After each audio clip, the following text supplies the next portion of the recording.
I'm pleased to be joined from Kunshan in Southeast China's Jiangsu province by Professor John Quelch, Executive Vice Chancellor at Duke Kunshan University. From Pusan, South Korea, by Professor Robert Kelly of the Political Science Department at Pusan National University. From Hong Kong, by Brian Wong, Assistant Professor of Philosophy at the University of Hong Kong. And from Beijing, by Professor Qinhua, Vice Dean of the National Academy of Development and Strategy and Executive Dean of Eurasian Studies at Renmin University of China. The warmest welcome to all of you. Professor Kelly, let me start with you. Ahead of the event, a spokesperson for China's foreign ministry said APEC is the most important economic cooperation mechanism in the Asia-Pacific region. What makes this year's APEC meeting particularly special? Well, I think the big issue, certainly what's gotten a lot of publicity here in South Korea is the meeting between Donald Trump and Xi Jinping. I think it's pretty widely understood that that's the most important bilateral to come out of this. Traditionally, the APEC statements, right, because they involve so many players, I believe you said it's 21 participants this time, it's very hard to get agreement on anything substantive among so many different states of such variety. And so the bilaterals are very often the most important. And given the weight of the United States and China as the two largest economies in the world, and the trade war has really spiraled badly this year, I think everybody agrees on that. It would be fantastic if Trump and Xi could come to some kind of terms. And that, I think, would be the big takeaway. I think that's what everybody's looking for here. Professor Xu, still on the regional scale, on the theme of this year's event, ROK Foreign Minister Cho Hyung explained, connect means we facilitate trade and investment and enhance contacts among states, institutions, and people. Innovation is to address the digital divide, enhance AI operations. Finally, prosper means we try to achieve sustainable development among all member economies. To what extent can APEC build consensus and deliver tangible results at this particular moment? I think the discussion will be centered around enhancing cross-border infrastructure to counter protectionism and supply chain fragmentation. And the key priorities include streamlining cross-border logistics, harmonizing data governance standards, and expanding people-to-people exchanges. The second topic on the agenda is driving technological innovation, which strongly emphasizes the role of AI. But the APEC 2025 faces multiple challenges, while APEC ambitious about translating them into action will require overcoming the global trend of geopolitical tensions and globalization, as well as disagreements on trade rules, climate financing, and technology sharing. A successful result needs to include binding agreements on supply chain resilience, quantifiable emissions targets, and transparent implementations timeline. So President Xi attend this convention is very key for the whole APEC region. Yeah, some media commentary have clearly pointed out the strategic importance of this forum. The Korea Herald, for instance, wrote that the U.S., China, Japan, and other regional powers in attendance. This means that the forum is expected to move beyond economic dialogue and serve as a testing ground for strategic diplomacy among the world's largest economies. John, could this allow South Korea, the host, to showcase its diplomatic ability amid rising global polarization, while also positioning itself as a bridge between, the world's two largest economies? Could this be an attainable goal? Yes, it's a very timely opportunity for South Korea on both fronts. As the professor said, there is considerable work that APEC needs to do behind the scenes to strengthen its political, but also its economic and trade and supply chain collaborations. At the same time, there is, if you permit me to say, the elephant in the room, as Professor Kelly mentioned, of the potential meeting between President Trump and President Xi. So on both these dimensions, both the granular and the big stage, there's an opportunity for South Korea to show its skill set. Well, let's focus on the elephant in the room, some of the biggest focus of the upcoming events, which is the state visit by China to South Korea. As I said, President Xi Jinping will pay a state visit. This is the first time in 11 years. He will arrive on Thursday, October the 30th, and leave on November the 1st. Brian, how significant is this, and what do you make of the timing, especially of this state visit? Well, thank you very much for having me. And I would say two things. The first concerns the Sino-South Korean relationship, and the second pertains to the China-U.S. dynamic. To the first, it's worth noting that the incumbent president of South Korea, Lee Jae-myung, rose to power after a pretty acrimonious unraveling of his predecessor's rule, really, towards the end of last year, of course, with the declaration of emergency and also the subsequent removal of his predecessor, Yoon Suk-yeol. And under Yoon, it was quite apparent that the Blue House opted to take a more Washington-leaning approach, not just in terms of strategic and military alignments, which has always been the case of South Korea in relation to, carefully and deftly managing its dynamic between both Washington and Beijing, but also in rhetoric and ideology and other espoused statements. So that kind of meant that, from the Beijing's point of view and perspective, a deep freeze was almost inevitable as both a means of deterrence and signaling, but also as a natural response to the kind of rhetoric, language, and policies that we saw coming out of Yoon. Under Lee Jae-myung, the current president of South Korea, I think there's much room for détente and pragmatism on a part, of goodwill, at least expressed from the Blue House. And the question is, what concrete substance can China bring to the table that would allow for South Koreans to say, look, there's much that we can gain from a Sino-South Korean relationship, and that this is really, truly a sort of bi-directional relationship that brings about benefits and dividends for both sides as opposed to just one side. And I think that is where, opening up the markets in China, further relaxing market access rules, improving protection of businesses and investments of South Korean companies in a country, these are all vital low-hanging fruits that Beijing can and will consider. So that's the Sino-South Korean front. And very quickly on the Sino-US front, in my view, this meeting between President Xi and Trump, there's a risk of overhyping it. It's not even been confirmed just yet, but if it were to happen, the conversation would largely revolve around trade and just that. Maybe there's some conversation on semiconductors and rare earths as well, building on the current consensus that you see established between Vice Premier He Lifeng and Scott Bessent, Treasury Secretary, but it'll by and large revolve around looking at the trade imbalances and deficits between China and the US, which is, of course, a core priority for President Trump, and Beijing would reciprocally ask for also a more considerate and far less, perhaps, unreasonable approach to tariffs than has been exhibited by the incumbent administration in Washington over the past half year or so. So that's really the likeliest prognosis I have for the meeting that's due to take place. Well, indeed, there are two different aspects to watch out for during the APEC, but they are also somewhat related. But we want to look at China-ROK relations a bit further, and I want to turn to Professor Kelly here. As Brian just said, China-ROK relationship have been strained over the past few years. However, President Lee Jae-myung, whose Democratic Party came into office in June earlier this year, has sought to put distance between himself and his predecessor when China is concerned, at least. And some are saying this state visit by President Xi could mark the beginning of a new chapter in ROK-China relations, or at least put the two sides on the right path. Your thoughts? Sure. I think China policy in South Korea is a partisan issue, which is to say that South Korean conservatives tend to be hawkish on China, very similar to Japanese and American conservatives. There's sort of a desire in the South Korean right to more or less work with the U.S. and Japan on Taiwan issues and the South China Sea and East China Sea and stuff like that. On the South Korean left, which is now currently in the presidency, there's a lot of skepticism about that. The South Korean left is very concerned about being chain-ganged or pulled unnecessarily into a conflict around Taiwan. Lee Jae-myung, when he was candidate, actually said this publicly, which created a real sort of stir in the United States. This was about a year and a half ago, if I remember.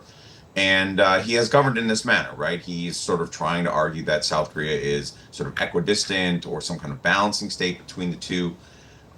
This is tricky, in part because the U.S.-South Korean alliance is very popular in South Korea. Public opinion is extremely supportive. South Korean polling on China is actually quite low at the moment.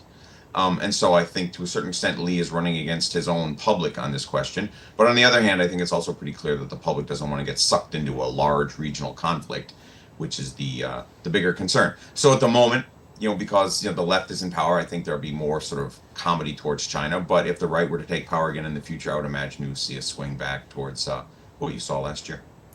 Professor Xu, what is China's thoughts here? What is China's perspective? Because clearly relationship have been not too warm, and this is known to the Chinese public. But this time, President Xi chooses to pay a state visit to ROK, and we all know that heads of state diplomacy is the highest form of diplomacy one can imagine, and is always placed on the most prioritized countries, let's say, or diplomatic issues. So from the Chinese perspective, why are they attaching so much importance into having a state visit the first time in over a decade? What is China trying to achieve here? What signal is China sending? You know that President Xi initiated the global governance at the Shanghai organization. So by personally visiting South Korea and attending the APEC meeting, he is showing his strong interest in reshaping the regional cooperation framework by sitting down with the key actors in Asia Pacific. The key to Asia Pacific success in the past decades is consisted of mutual trust, inclusiveness, cooperation, and win-win. So by proposing the global governance initiative to provide a China solution to restore the existing fragmental international cooperation framework, and he believes South Korea shares the same interest with China, and a healthy and steady China-ROK relation is the interest of the people from both countries. The two sides are expected to further tap the potential of economic and trade cooperation, especially in emerging fields such as digital economy and artificial intelligence. In take my personal case, because I have been working in APEC, the APEC Asia Pacific Energy Working Group, that people from people face-to-face discussion can really help people to deal with lots of uncertainties and to find the common interests. Certainly, China wants to have a very stable and friendly relationship in this part of the world, especially when they're China's neighboring countries. From the perspective of South Korea, and John, I'm going to you here.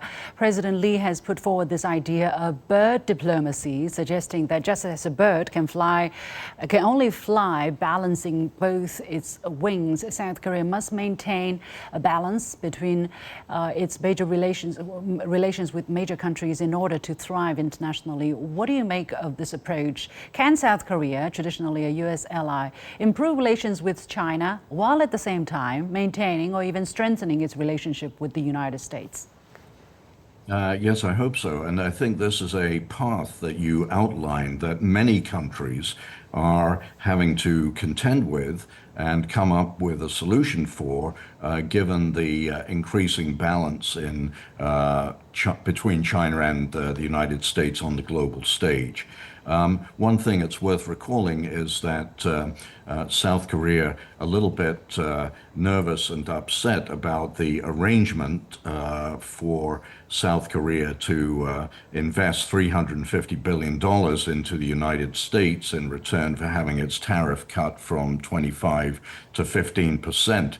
All of the details of this arrangement have yet to be articulated in writing, and I think the sense I have is that South Korea, like other countries that have been subject to tariff-related demands from the United States, are looking for a balancing act, and therefore, since China is the largest trading partner of South Korea, it obviously makes sense for the Koreans to try to fly like a bird with balance, as you say, Shin, on both wings. Perhaps As an evidence of this so-called bird diplomacy in action, U.S. President Donald Trump will pay a visit, and some say it's a state visit as well, to ROK as part of what media is calling his Asia diplomacy tour. Now, President Trump landed in Kuala Lumpur, the Malaysian capital, to attend the ASEAN summit on Sunday. After that, he went on to Japan and will finish up the week, as I said, in South Korea. Brian, let me go to you. What do we know about these visits? What's the aim? And finishing the trip in South Korea, what can we make out of the whole tour that he's making and the messages he has been sending? I think President Trump is rather keen to send out a message that he is calling the shots and able to call the shots wherever he goes. At least that's the intended message, really, that's being expressed. If you look at what he did request, really, in Malaysia, he asked that he was able to preside over the peace signing ceremony between, of course, the Thai and the Cambodian leaders as a means of flexing his quote-unquote peace brokering muscles. And now in South Korea, he's once again going to sort of perhaps take credit and also bathe in the glory of meeting with his quote-unquote best friend, which is, by the way, still to be confirmed as a meeting.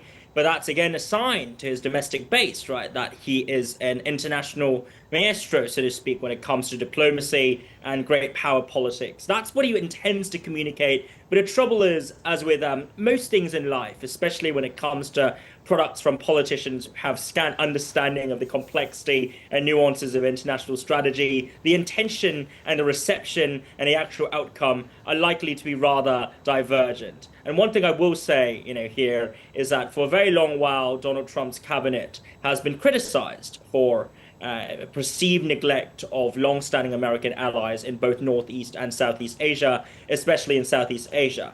Pete Hegseth's speech at the Shangri-La Dialogue was aimed at addressing this, and to some extent, he managed to convince the folks in the room that America was not gone just yet.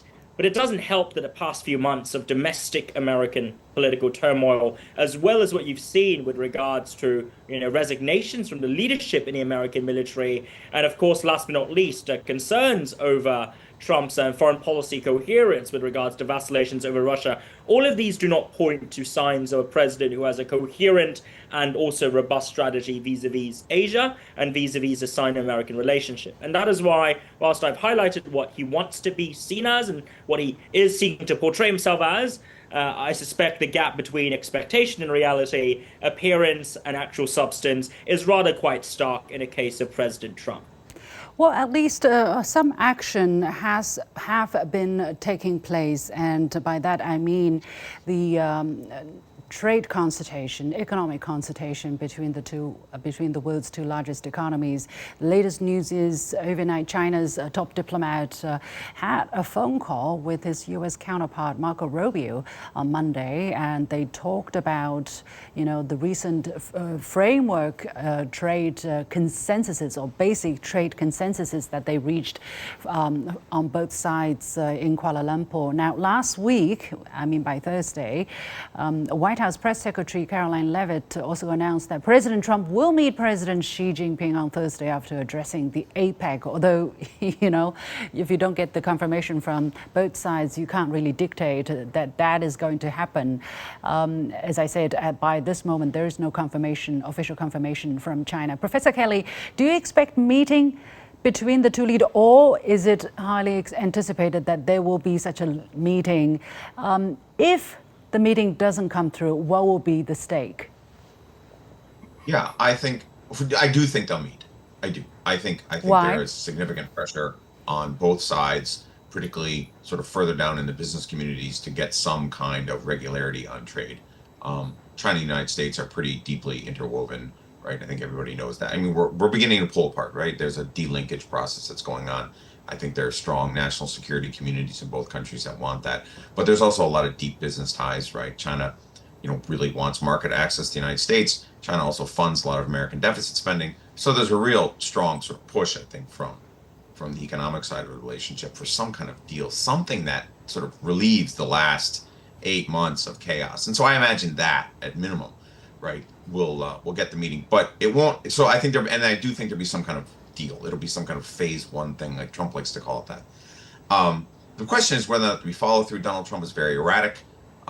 And then I think more importantly, I teach strategy and security and stuff, and that will not be handled. The larger geopolitical issues that are undercutting the relationship, Taiwan, East China Sea, South China Sea, all that stuff is just not going to get dealt with, in part because Donald Trump is kind of checked out on this and doesn't really follow it very well. It's just, I think we're going to get some kind of basic trade framework, but we're not going to get movement on the real issues like North Korea, nuclear weapons, for example, that are really pushing the two apart. And so we'll be back having this conversation again in a couple of years when the trade strains reflect the larger geopolitical strains, right? The trade relationship is downstream from the bigger geopolitical issues, and that won't really be resolved, which is unfortunate.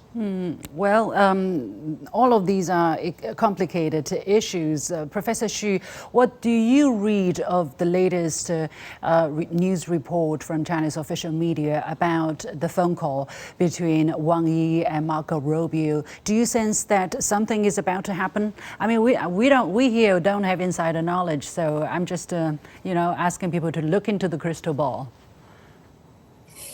If they are there, so it's a good chance for them to discuss about the trade relation. Actually, that APEC, the major role is promoting the economic cooperation instead of solving political issues. So I think the trading frictions and others, I think, can be taken and also discussed on the event of APEC. I think this is the right time for if they can meet with each other this time. It's commonly agreed that the involvement of the United States is vital to the feasible agreement of the APEC. However, some of Trump administration foreign policies are still very worrisome and which will most likely hinder the joint effort to create a closer and more equal Asia-Pacific. This is, I think, most of the Chinese are thinking by now. Well, because we've seen a lot of fluctuations, so the skepticism, I guess, from the Chinese side is well understood. John, I would like to get your take on the same topic. Following 2 days of talks in Kuala Lumpur, China and China's international trade representative Li Chenggang said U.S.-China have reached some kind of basic consensuses to address respective trade concerns. And U.S. Treasury Secretary Scott Bessent said the two sides have agreed on a framework, and he sounded pretty positive that the 100% tariff President Trump was threatening will be deferred. What is your prediction, let's say, what will happen in South Korea between the two leaders? And if some kind of agreement is reached, I know this is all hypothetical, what would a deal look like? So I think first, Xin, there's a distinction between Vice Premier He's, quote, basic consensus, unquote, and Scott Bessent's, quote, very substantial framework. Whether or not these two interpretations of the progress made to this point are aligned, I'm not entirely convinced. It would be, I think, positive for international markets and international policymakers to see the two leaders meet, even if there was no explicit outcome or readout from the meeting that involved solving any of the problems that are under discussion between the two countries. Another scenario is that if Bessent and He have come to an agreement on certain of the issues to show some progress, as Professor Kelly said, a phase one type of resolution, this would be even better. But even for them to meet on the sidelines for a substantive conversation, building personal rapport, as long as the next day there isn't public rhetoric that undermines the personal rapport built in the previous 24 hours. As long as that does not happen, I think there will be a positive outcome. I think the meeting will take place. Brian, what is your estimate? I mean, okay, it's all very good to have the right optics for the, stock investors, for the domestic voting bases or general public watching this. But on the other hand, the reason why trade consultations have been very fluctuous was because of the incoherence within the, U.S. administration. On the one hand, you have the deferral of the tariffs, for instance, the good consultation face-to-face talking, all very good. But on the other hand, when you go back, a slew of measures coming out targeting Chinese enterprises, then China will be forced to retaliate. If these fundamental underlying issues are not addressed, will a framework agreement do any long-term good except for the short-term optics? Typically, most heads of states and of countries would have their subordinates, technocrats, senior advisors, aides, negotiate and deal with one another to figure out basically 99.9% of the framework. Right. And then they meet with the counterpart and they sign it. That's Right. how most heads of states proceed. And I would posit that the principle here in China, that's also how he operates as well. Unfortunately, this is not how President Trump sees the world or the policy-making process. The way he understands negotiations and conversations is it's far more intimate, far less detail-oriented, and therefore that gives him far more plausible deniability. But that is ultimately how he's trained, cutting his teeth in the 1970s and 80s in New York, maybe in association with Roy Cohn, and then maybe not in association with him after all in the subsequent years, so to speak. Which means from his point of view, it's not about getting a subordinates. His subordinates' proposals are suggestions. He'll then take them, look at them, and then say, well, which of them do I feel like my mood is most aligned with? After the conversation, do I feel respected? Do I feel my ego is stroked? Do I feel that I'm liked by the person? Do I like this person? And if he does, then he would pick the most favorable one out of these proposals and say, let's go with it. But here's the trick. Even upon arriving at that proposal, there's no guarantee he's going to stick to it.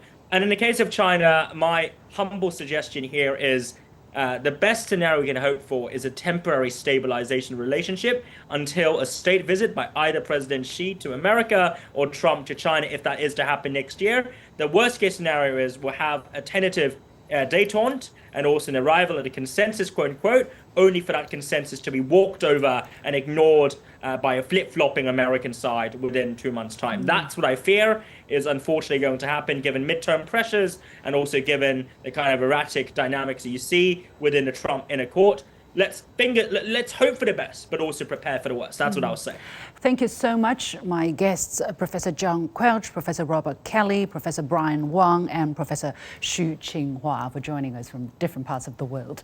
With that, we come to the end of this edition of The Point with me, Liu Xin, coming to you from Beijing. As always, you can follow me on Facebook and X using the handle Liu Xin in Beijing. On behalf of the whole team, thank you for watching. You've got The Point.